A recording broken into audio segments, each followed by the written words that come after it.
Hello everyone. In today's video, I want to discuss who the true Palestinians were and what connection it has to God's promises to His people. Arabs have a strong desire to be referred to as Palestinians. In my opinion, it's a peculiar preference.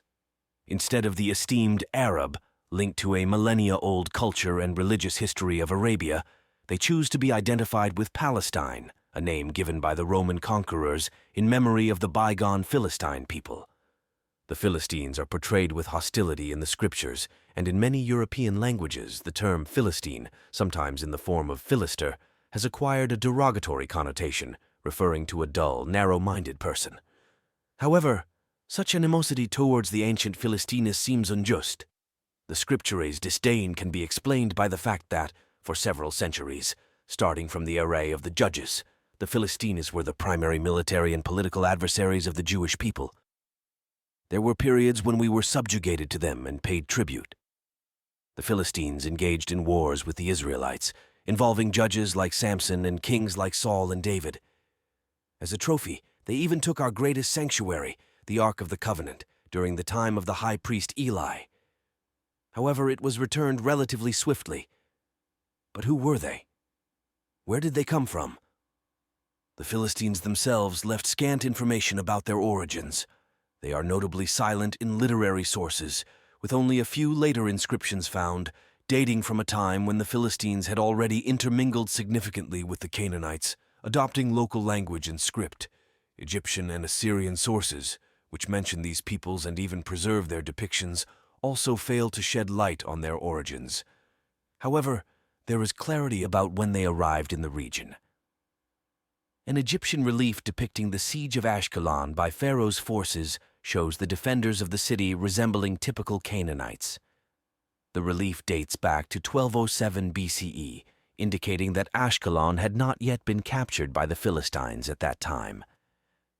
Yet 30 years later, images of the Philistines appeared in the Medinet Habu temple, easily recognizable by their distinctive feathered headgear. Hieroglyphs accompanying these depictions are read as Plesheth, the same term used for the Philistines in the scriptures. Upon arriving in the land of Israel, the Philistines established the Pentapolis, a league of 5 city-states: Ashkelon, Ashdod, Gaza, Ekron, and Gath. In recent decades, scholars have excavated and unearthed all 5 cities one by one, with the latest being Gath, discovered as Tel Tzafit, slightly north of modern-day Kiryat Gat. These excavations provide ample evidence to assert that this new people emerged in the region in the first half of the 12th century BCE. The newcomers raised and consumed pigs and cows, not sheep and goats like the Semitic peoples, the Jews and the Canaanites. They crafted elegant ceramics painted in red and black tones, reminiscent of Mycenaean and Cretan pottery, rather than the monochrome pottery preferred by the Canaanites. They arranged hearths inside their homes, a practice akin to the Greeks, something never done by Semitic peoples. Lastly, they possessed the knowledge of iron smelting, granting them a military advantage over the Jews, which was only overcome several centuries later. Based on these traits, along with numerous other features in the realm of material culture, as well as the origins of Philistine names and a handful of known Philistine words, Professor Lawrence Steger from Harvard, who led excavations in Ashkelon for many years, concluded that the Philistines were Greeks. Essentially, these are the same characters we are familiar with from Homer's epics. Drawing an analogy with these well-known figures allows for a better understanding of the biblical narratives associated with the Philistines. Lawrence Steger sees the conquest of Ashkelon by the Greek Philistines as reminiscent of the tale of Mopsus, transmitted by the Greek historian Xanthus in the 5th century BCE. Mopsus, like Odysseus, takes a circuitous route home from the Trojan War and ends up in Ashkelon. There, among other deeds, he throws the local goddess, perhaps her statue, into the water and establishes a new cult. This Mopsus appears in other narratives of that era as well, capturing cities and defeating the prophet Chalchon in solving riddles. These competitions, incidentally, are also characteristic of Greek culture. Think of the Sphinx. Placing certain Tanakh characters in a Greek context doesn't seem too challenging for us. This approach, exploring connections between Greek mythology and biblical stories, provides a fresh perspective on the historical and cultural intersections that shape the narratives of the ancient world. A mighty warrior clad in armor, armed with a heavy spear and a large sword, challenging foes to single combat, sounds like Achilles or Ajax, doesn't it? I'm referring, of course, to Goliath, the Philistine warrior from the city of Gath. As we all know, he was defeated by the young David, the future king, who chose not to engage Goliath in the conventional manner, but rather slew him with a stone from a sling. Now, let's consider another hero, one who tears apart a lion with his bare hands, kills 1,000 enemies with the jawbone of a donkey, and poses riddles to guests at a wedding feast. This character would fit perfectly in a Greek epic, but in the context of the scriptures, he stands alone and is extraordinary. I'm talking, of course, about Samson or Shimshon, the Jewish judge and prophet who dedicated his life to fighting the Philistines. It turns out that the man whom the Spirit of the Lord began to move for the struggle against the Philistines strikingly resembles, in appearance and behavior, his own adversaries. This intriguing parallel adds depth to the narrative and highlights the complex interplay of characters and cultures in the biblical stories. Indeed, the scriptures detail Samson's passion for Philistine women. The geography of Philistine settlements made the tribe of Dan the primary target of their attacks. No wonder Samson hailed from this tribe.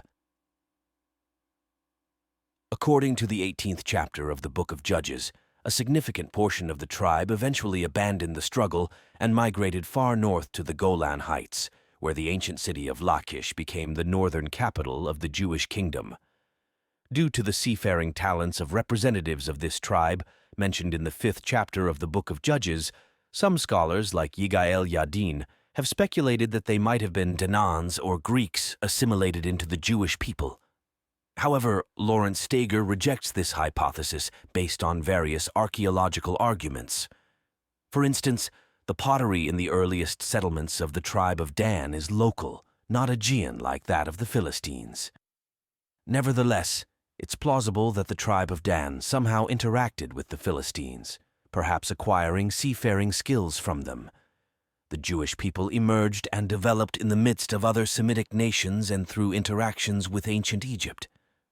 Canaanites, in terms of culture and language, were closely related to them. However, the appearance of the Philistines in the 12th century BCE posed a serious challenge, a first encounter for the Jews with a people of European origin, possessing an entirely different culture and customs. As in other instances throughout millennia, the Jews learned much and adopted elements from their adversaries. The adversaries, fading from historical prominence, endure in the collective memory of humanity, primarily due to their conflict with the Jews. Additionally, the New Testament emphasizes Jerusalem as the holy city on 4 occasions. In Matthew 4:5, the devil leads Jesus to the holy city to tempt him to leap from the temple's pinnacle. Post-Jesus, numerous saints rose from the dead and walked through the holy city, appearing to many. Matthew 27:53. Revelation 11:2 prophesies that the Gentiles will tread upon the holy city for 42 months, while Revelation 21:10 envisions God descending the holy city, Jerusalem, from heaven.